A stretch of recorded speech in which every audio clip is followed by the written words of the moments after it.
Bonjour internautes, bonsoir, ça va dépendre de l'heure ou regarder vidéo ça. Avec vous, c'est Maître aussi Désolé pour une nouvelle vidéo. Aujourd'hui, nous allons parler de l'occupation américaine en Haïti. À noter que les Américains débarquent en Haïti le 28 juillet 1915. Nous allons voir autour de cette vidéo les contextes politiques, économiques et sociaux dans lesquels les Américains arrivent en Haïti. Ensuite, nous allons voir les différentes formes d'intégration américaine dans les affaires d'Haïti, soit dans les affaires économiques, politiques, sociales et culturelles du pays. Maintenant, les Américains débarquent en Haïti le 28 juillet 1915. Le contexte politique, Haïti connaît environ 2 ans d'instabilité politique avec les gouvernements éphémères comme Michel Oreste Zamor, David Mathéodore et Vilbert Guillaume Sam.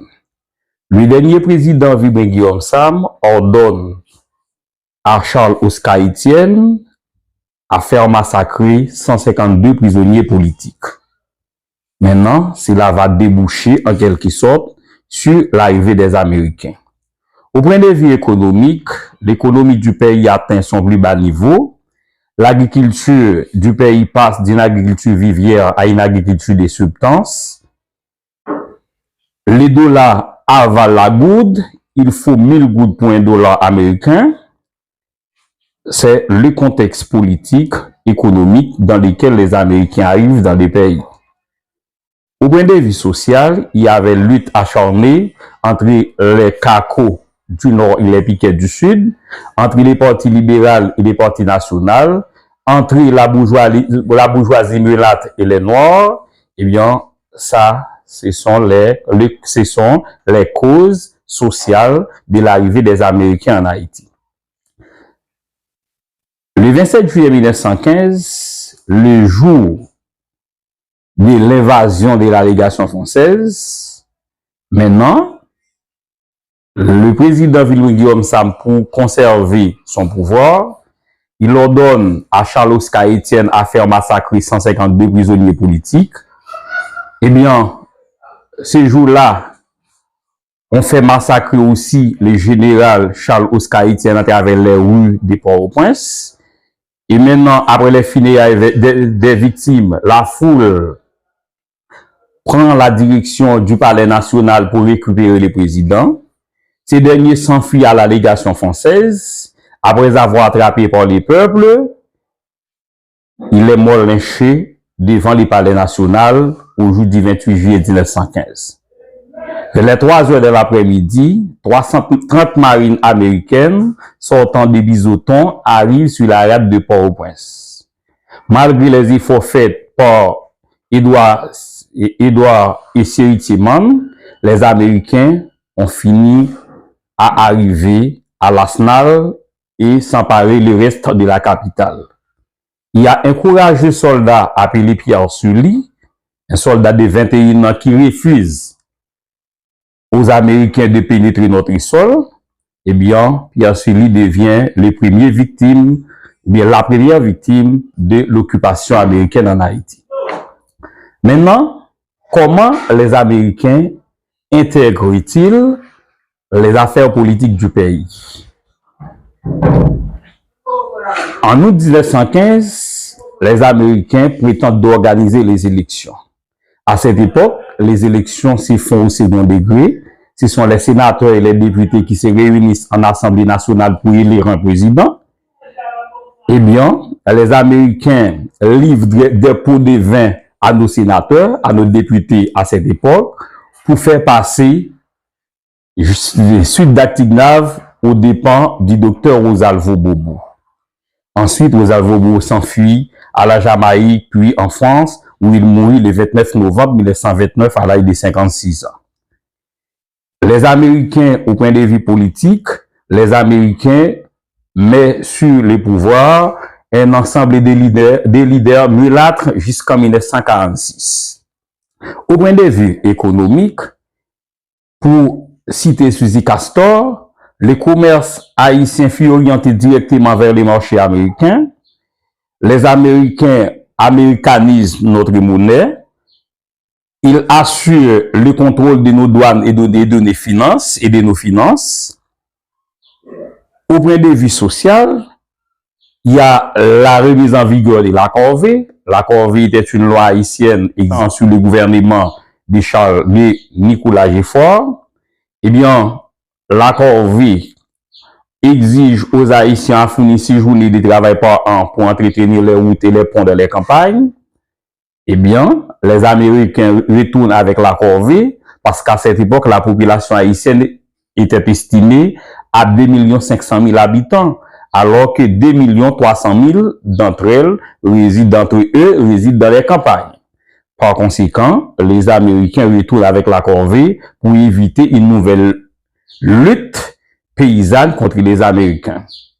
Pour l'intégration culturelle, il y a la diabolisation du vaudou. Eh bien, à cause des abus causés par les Américains en vertu de la mise en vigueur des accords V, les paysans utilisent les cultes traditionnels qu'est le vaudou pour, en quelque sorte, lutter contre les Américains. Ces derniers profitent cette occasion pour, en quelque sorte, diaboliser les vaudous en publiant des films comme Cannibal Corinthe, comme Le Roi de la Gonave, qui était un livre publié à cette époque pour critiquer les vaudous. Et les Américains commencent à établir le protestantisme à travers tous les pays. Maintenant, quelles sont les différentes formes de lutte ou de résistance menées contre les Américains? Premièrement, on a la lutte paysanne avec les Cacos du Nord. Les Cacos étaient originaires du Nord-Est, à Monton organisé particulièrement sous le gouvernement de Sylvain Salnave. À l'époque où les Américains débarquent en Haïti, il existe environ 1500 chefs Cacos, dont l'histoire retient les noms des plus célèbres comme Charles Maille Peralt, Benoît Batraville, Rosalvo Bobo, Émile Rameau, Jean-Baptiste Conzé, qui a permis aux Américains d'attraper facilement Peralt. Et bien, par conséquent, les Cacos du Nord utilisent de nouvelles formes de protestation comme la lutte armée contre les Américains. Par conséquent, le leader en chef des Cacos, Charles Maille Peralt, après avoir trahi par Jean-Baptiste Conzé, Charles Maille Peralt périt dans une embuscade le 1er novembre 1919. La foule réunit rapidement le 15 décembre de la même année pour passer la maillette avec Benoît Batraville, qui subira le même sort, soit le 19 mai 1920. Et Rosalvo Bobo meurt à la Jamaïque le 29 novembre, ou bien en France le 29 novembre 1929. Deuxième forme de lutte utilisée contre les Américains, c'est la lutte journalistique. Les journalistes de l'époque utilisent les becs de leurs plumes pour critiquer les abus causés par les Américains en Haïti. Ils publient des journaux comme La Ronde, Haïti littéraire, l'Union patriotique, Le Matin, Le Nouvelliste, Haïti scientifique, pour critiquer les abus causés par les Américains. Ensuite, on a la lutte culturelle avec le docteur Jean Price-Mas, qui écrit ainsi par la langue, Fernand Hibert, Léon Lalo, Dantes Bellegarde. Eh bien, tous ces gens-là mènent de nouvelles luttes culturelles contre les Américains. Il y avait la lutte parlementaire aussi avec les députés et les sénateurs qui refusent d'élaborer ou bien d'accepter aux Américains d'acquérir des terres dans le pays. Ils préfèrent en quelque sorte de réviser la Constitution de 1889, une Constitution existant sous le gouvernement de Florville Hippolyte.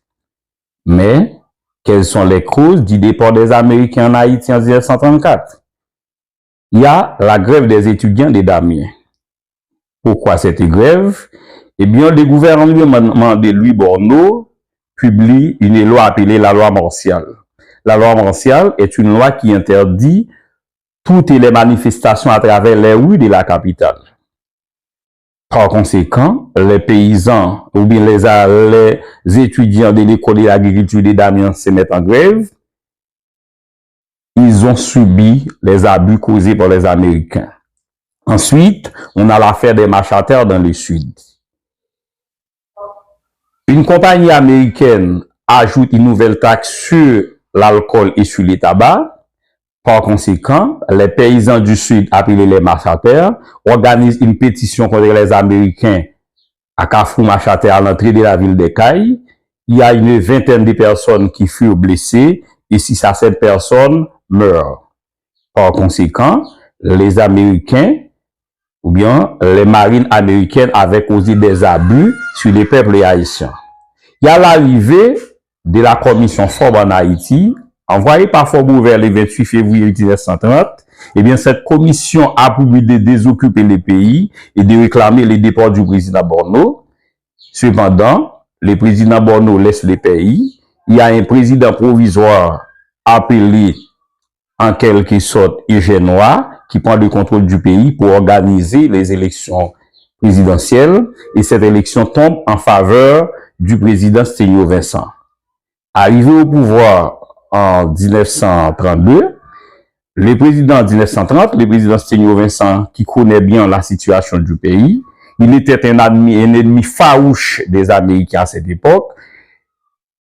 Il fait toutes ses campagnes électorales à travers la désoccupation du territoire. Il avait obtenu l'approbation de son homologue Franklin Delano Roosevelt, eh bien, qui connaît en quelque sorte bien la situation du pays. Il y avait la crise de 1929 aussi. C'était une des crises qui éclate brutalement aux États-Unis d'Amérique le jeudi 24 octobre 1929. Eh bien, c'était une crise de sous-production. La production est élevée par rapport à la demande insolvable. Par conséquent, les Américains se trouvent dans l'impossibilité d'investir en Haïti.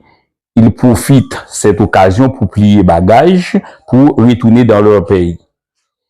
Ensuite, il y a Sténio Vincent qui effectue des démarches auprès des autorités américaines, auprès des autorités haïtiennes. En 1931, il obtient les services publics, les services d'hygiène, les services de santé. Le contrôle des départements militaires sont remis à l'État haïtien. Ensuite, Sténio Vincent, en quelque sorte, rend une visite le 7 août 1933 aux États-Unis d'Amérique pour plaider la cause des Haïtiens devant les Américains. Par conséquent, le 25 juillet 1934, le président américain Franklin Delano Roosevelt, au cours d'une visite faite en Haïti, il promet de remplacer la politique du gros bâton par la politique du bon voisin. Le 1er août 1934, le jour où la gendarmerie passe sous le contrôle du général de Mousten Pétris Calix, qui change ce groupe armé en quelque sorte la garde d'Haïti. Il y a l'haïtianisation de la garde d'Haïti. Et bien, il y avait eu de grandes manifestations dans les rues de Port-au-Prince. Sténio Vincent descend les drapeaux américains dans les casernes de Dessalines. Et le 21 août 1934, le président Vincent proclame en quelque sorte la levée officielle des Américains dans le pays.